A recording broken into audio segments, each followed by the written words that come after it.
Le bilan de la du virus Ebola à l'Équateur rehaussé de 2 morts, annonce le ministre congolais de la Santé. Il passe donc désormais ce bilan de 35 à 37 victimes. Et puis, dans l'actualité judiciaire, Jean-Bertrand Ewanga écope de 12 mois de prison ferme. La Cour suprême de justice a tranché. Le député national et secrétaire général de l'UNC est notamment reconnu coupable d'offense au chef de l'État. Enfin, l'envoyé spécial de Barack Obama pour le Grand Lac est chez nous. Ruiz Feingod va prendre langue avec les groupes armés actifs dans le sud Kivu, dans les FDLR.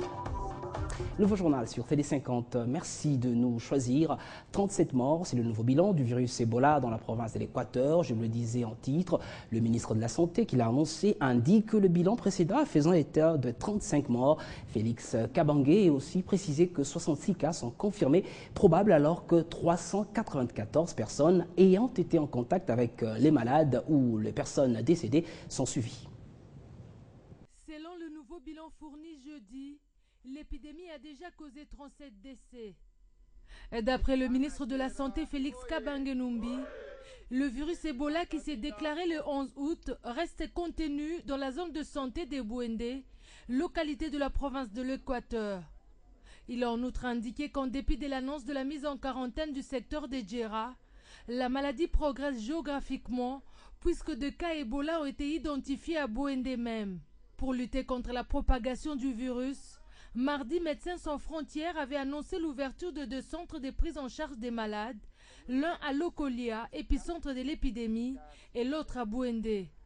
Un nouveau document vient même d'être mis en place par les autorités congolaises à l'intention de tout Congolais qui veut se rendre à l'étranger pour attester de sa bonne santé. Dans l'actualité de ce vendredi également, la condamnation par la Cour suprême de justice de Jean-Bertrand Ewanga à 12 mois de prison ferme. Le député national, secrétaire général de l'UNC de Vital Kamerhe est reconnu coupable d'offense au chef de l'État, Joseph Kabila, et d'outrage au président de 2 chambres du Parlement et le Premier ministre Matata Ponyo. Le verdict est tombé hier jeudi. Jean-Bertrand Ewanga avait été arrêté le 5 août dernier au lendemain d'un rassemblement de l'opposition. Direction le Sud Kivu est arrivé l'envoyé spécial de Barack Obama pour la région de Grand Lac, Ruiz Feingod, accompagné des ambassadeurs venus de Kinshasa et de Kigali. Il va s'entretenir avec les groupes armés actifs dans cette partie de notre pays, et notamment les FDLR. Amani Alimassi pour plus de détails. C'est à travers la porte de l'aéroport de Kavumu où il a été accueilli par le vice-gouverneur de la province du Sud Kivu, le professeur Gabriel Kilondamboulou, accompagné par quelques membres du gouvernement provincial du Sud Kivu. Abordé par la presse locale, l'envoyé spécial du président Barack Obama pour la région des Grands Lacs a déclaré que les États-Unis d'Amérique, son pays, s'efforcent de se rassurer que la communauté internationale, d'une manière générale, prête une attention aux besoins de l'Est du Congo. Les États-Unis d'Amérique travaillent avec la République démocratique du Congo, la communauté internationale, mais aussi avec le peuple pour faire aux grands défis auxquels font face les populations de cette partie du monde. Le diplomate américain a annoncé qu'au cours de son séjour à Bukavu, il se penchera avec les autorités de la province du Sud Kivu sur l'épineuse question des groupes armés et particulièrement les rebelles rwandais de FDLR et si les moyens justice de les éliminer, fin de la citation. Il compte également évoquer la question des élections qui pointent à l'horizon pour bientôt en République démocratique du Congo. Dans la délégation de l'envoyé spécial du président Barack Obama dans la région des Grands Lacs, on a noté la présence des ambassadeurs des États-Unis à Kinshasa et de Kigali au Rwanda. Amani Alimasi Joseph, pour Télé 50. On prend cette bonne nouvelle qui nous vient du Kasaï oriental. Le courant est rétabli dans la ville de Mbuji-Mayi après plus de 30 jours dans le noir. Cette coupure, vous le savez peut-être, était consécutive à une panne au barrage hydroélectrique de Tchala. La population est, vous en doutez bien sûr, satisfaite, mais redoute tout de même une autre carence dans l'avenir. Pierre-Serge Toumba est notre correspondant dans la région. L'énergie électrique qui a fait 2 fois en Mbuji-Mayi pendant près de 30 jours a finalement été rétablie depuis le mercredi dernier. C'est le résultat des travaux réalisés sur le barrage de Tchala qui avait connu une panne par l'équipe technique de l'énergie du Kassagne, NRK, entreprise qui produit et gère le courant de cette centrale hydroélectrique. Le courant revenu, l'activité économique enveilleuse durant toute cette période en Mbuji-Mayi reprend timidement. Les chaînes de télévision et les stations de radio émettant de Mbuji-Mayi, réduites au silence, ont elles aussi repris leur programme à la satisfaction de leur hiérarchie, de leur personnel et aussi de toute la communauté. Les Mbuji-Maïens, qui ne veulent plus revivre le calvaire dû à l'absence de l'énergie électrique, souhaitent que le gouvernement congolais prenne des dispositions qui s'imposent pour le renouvellement pur et simple de cette centrale devenue vétuste. Tout le monde ici espère voir la ville desservie convenablement en eau potable grâce au retour du courant. Toutefois, tous les quartiers de la ville de Mbuji-Mayi ne sont pas encore desservis en courant électrique jusque-là. Pierre-Serge Ntumba, Mbuji-Mayi, Télé 50. Et de province, avant de clôturer notre tour à l'intérieur du pays, d'abord au Katanga où le gouverneur Moïse Katumbi a effectué une tournée dans le district de Lualaba, objectif à rechercher des voies et moyens de développer cette contrée. Laetitia Massimango. La nouvelle de l'arrivée de Moïse Katumbi Tchapoué avec du matériel pour l'électrification de Kassaji avait déjà circulé, mobilisant dès les petites heures du jour au stade général de brigade Ekoukou toutes les couches sociales que compte le chef-lieu du district du Lualaba. Le gouverneur et sa suite, composés de 3 ministres, arrivent à 10h30 et c'est l'apothéose. Après le tour d'honneur pour saluer ses administrés, l'autorité provinciale s'installe dans la tribune. Il s'ensuivra le mot de bienvenue du commissaire de district, Laurent Kisele Kayembe, avant que le gouverneur ne prenne la parole.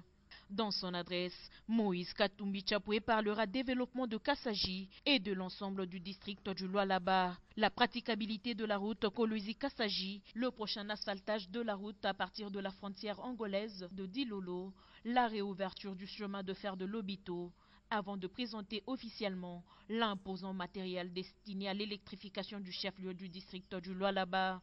Il s'agit d'un gros transformateur de 5 MVA, de 4 transformateurs en moyenne tension, d'un convertisseur d'huile. Bref, le gouvernement provincial n'a rien oublié afin de concrétiser le vœu du chef de l'État Joseph Kabila Kabange d'électrifier la cité de Kassaji et la placer sous l'orbite du développement.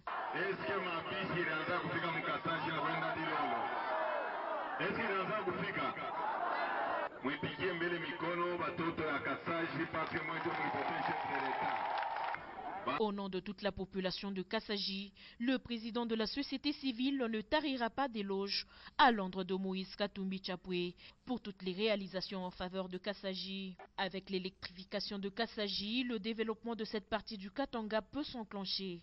Le chef de l'exécutif provincial les a appelés à accompagner ce projet, à s'adonner à l'agriculture et à scolariser les enfants. Et enfin, en Équateur, les chantiers ouverts par le gouverneur intérimaire Sébastien Impeto se poursuivent bien. On en veut pour preuve le pont jeté sur la rivière Bolengue, mais aussi des édifices publics dont la réhabilitation est achevée. Entre-temps, les Équatoriens, eux, exigent un remaniement de l'exécutif provincial. Lancés il y a 3 semaines, les travaux de construction d'un nouveau pont sur la rivière Bolengue avancent à pas de géant. Financé par le gouvernement provincial de l'Équateur sous la supervision de l'Office des voiries et de drainage, ces travaux devront s'achever dans 10 jours pour permettre à nouveau le trafic sur cette voie, l'une des plus fréquentées de la ville de Mbandaka. Autre chantier, c'est la réhabilitation des bâtiments publics, parmi lesquels le ministère provincial du budget qui fait déjà peau neuve. Mais le gouvernement provincial a toujours maille à partir avec la population. Celle-ci estime que certains ministres provinciaux et les commissaires des provinces sont essoufflés et évoquent par voie de conséquence l'urgence d'un remaniement ministériel par le gouverneur. Nous demandons au gouverneur intérimaire, il a la plénitude de pouvoir aujourd'hui, de procéder à un remaniement, de mettre en place une équipe forte, colossale pour matérialiser, n'est-ce pas, la vision du gouverneur Kouagial. Vous êtes le rassembleur des activités, vous êtes le coordonnateur. Et ce n'est pas à voir, c'est pour montrer Les habitants de Mbandaka pensent que ces remaniements est l'unique moyen pour donner un coup d'accélérateur aux travaux de reconstruction de cette province qui, selon eux, marquent les pas. En dehors de nos frontières au Congo-Brazzaville, l'insécurité a pris de zèle. Selon un câble des diplomates, Ellie Smith, un journaliste franco-camerounais, a échappé à un attentat. Sa sœur, par contre, n'a pas eu beaucoup de chance. Des hommes armés l'ont violée. Recrudescence de l'insécurité et violence également dans les arrondissements populaires, malgré l'opération Mbata à Bakolo. Par ailleurs, il n'y a pas d'eau courante depuis 3 mois dans les quartiers de Talangai, Plateau et 15 ans et Bakongo, en croit la chaîne de télé privée brazzavilloise d'IRTV. Parlons religion dans ce journal. Unité et réconciliation, c'est la catéchèse qui a caractérisé récemment l'audience générale du pape François, audience organisée chaque mercredi, place Saint-Pierre au Vatican à l'intention des fidèles et pèlerins venus du monde entier. En Italie, la RDC a été représentée par Marcelin Chisambo, gouverneur de la province du Sud Kivu. Frères et sœurs, nous affirmons dans notre credo que l'Église est une et sainte. Place Saint-Pierre de Rome, nous sommes au Vatican. Comme tous les mercredis, le pape François du haut de sa papa mobile traverse la foule pour cette communion des pèlerins. Ils sont venus des 4 coins du monde, certains par curiosité, d'autres par dévotion, d'autres encore par routine. En séjour de travail en Italie, le gouverneur du Sud Kivu, fervent catholique de son État, a également bénéficié de l'enseignement du jour. C'est Jésus qui est la source de notre unité. Alors qu'il allait offrir sa vie pour nous dans sa passion, il ne s'est pas préoccupé de lui-même, mais il a pensé à nous, il a prié pour l'unité de ses disciples et pour que nous soyons une seule chose entre nous et avec lui. Unité et réconciliation, chaque chrétien dans son domaine de prédilection est appelé à imiter le Christ. Nous sommes appelés à réaliser cette unité afin qu'elle soit une note distinctive des communautés chrétiennes ayant un seul cœur et une seule âme. Aussitôt fini, le souverain pontife est allé à la rencontre des pèlerins, parmi lesquels Marcelin Chisambo, qui a échangé par la suite avec le locataire du Vatican dans un entretien privé de caméra.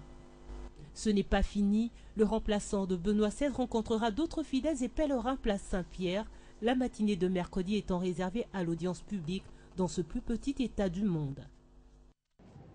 En Afrique du Sud, Oscar Pistorius a été reconnu coupable d'homicide involontaire pour le meurtre de sa petite amie en 2013. Depuis la mort de cette dernière, l'ex-champion paralympique a toujours assuré l'avoir confondu avec un cambrioleur. L'éventuelle peine de prison dépendra de l'appréciation du juge qui se prononcera d'ici 3 à 4 semaines, conformément à la procédure pénale sud-africaine qui prévoit un autre mini-procès avant la sentence. Sport football, on connaît désormais le club super champion de Kinshasa. Il s'agit de l'Athletic Club Bandal, vainqueur de l'édition dernière du championnat de l'entente urbaine de football Malébo. Bandal a eu raison de New Jack en finale par 3-1 grâce à un doublé du capitaine Molinga. Un bon départ pour cette équipe qui veut marquer les esprits du championnat de l'EPFKIN cette saison. De Doumbala. C'est dans cette ambiance de fête qu'a été célébré le sacre à la Coupe des super champions de Kinshasa de l'AC Bandal ce jeudi après les derniers coups de sifflet. Abattant les champions de la Lukunga Nujak en finale, l'AC Bandal a lancé un signal fort à ses prochains adversaires de la tente provinciale de football de Kinshasa. Et tout va basculer en seconde mi-temps, l'heure choisie par Molinga, le capitaine de l'AC Bandal, pour faire parler la poudre, d'abord de la tête. La joie des protégés de Bovik Basakila sera de courte durée puisqu'à la 71e minute, Nujak parviendra à égaliser sur cette erreur monumentale du portier des Bleus et Blancs. Cette égalisation ne sera pas longtemps savourée car le capitaine de Bandal, Molinga, naturellement l'homme du match, reviendra à la charge pour signer son doublé 2-1. 2-1 puis 3 lorsque à 9 minutes du terme, Namouzaï nettoie la lucarne gauche d'une frappe imparable. 3-1, l'AC Bandal est sacré champion de Kinshasa pour la 1e fois, mais son président estime que le chemin est encore long.